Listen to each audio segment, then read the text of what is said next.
साथी ने अभी कॉल किया था, बताया तो मुझे बहुत अफ़सोस हुआ कि बहुत से ऐसे गांव हैं और बड़े-बड़े नौजवान खुद वहां शामिल हैं और नौजवान के रहते हुए उनकी मौजूदगी में भी इतनी बड़ी-बड़ी बुराइयां होती है, समाज के अंदर बुराइयां फैलती जाती है और ना वो कभी रोकते हैं ना कभी टोकते हैं और वो देख के सिर्फ यही कहते हैं कि उनका दर्द ना हो तो मुझे क्या दर्द महसूस होगी।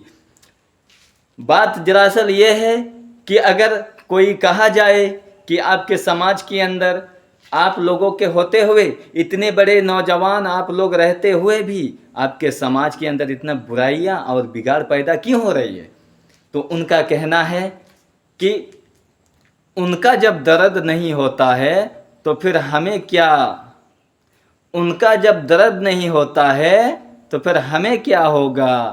कभी ये सोचकर कभी वो सोचकर अपने ज़िंदगी को आगे बढ़ाने की कोशिश करते हैं, ना कभी किसी बुराइयों की रोकने की कोशिश करते हैं, न किसी को कभी गलत करते हुए वो देखते हैं तो उसे समझाते हैं, क्योंकि समझाने के लिए तो जिगरा होना चाहिए।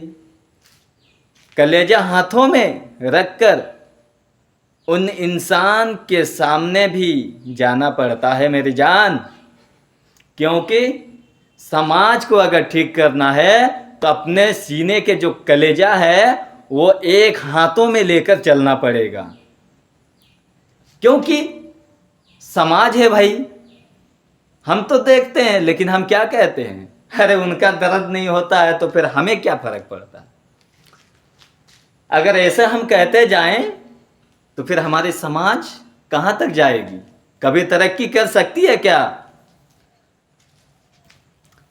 कभी जिंदगी में उस समाज को कभी भला रूप में नहीं देख पाओगे, न कभी जिंदगी में तुम आगे बढ़ पाओगे।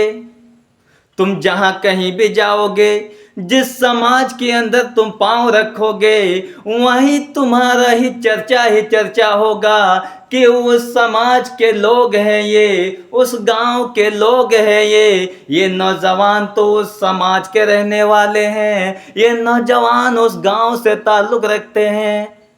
फिर भी इनके होते हुए भी उनके समाज के अंदर इतनी बुराइयां और बर्बादियां क्यों आ रही है और इतना बुराइयां क्यों बढ़ती जा रही है। तो फिर अब क्या मुंह दिखाओगे बताओ।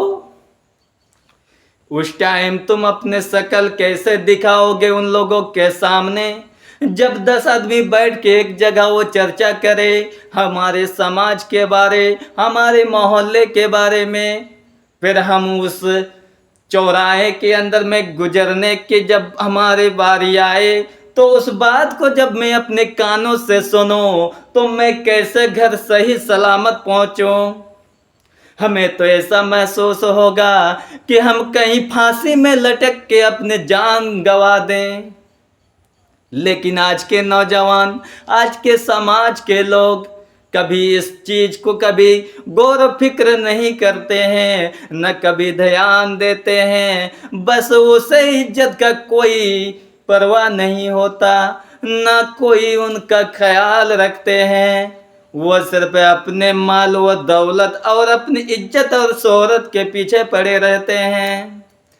कहाँ हमें पैसा मिल जाए, कहाँ हमें इज्जत और शोहरत मिल जाए, उस जगह में हम सबसे ज़्यादा एक्टिव रहते हैं और उन लोगों के साथ हम ज़्यादा उठने बैठने की कोशिश करते हैं और अपने समाज जाए भाड़ में इसका कोई हमें फिक्र नहीं होती है।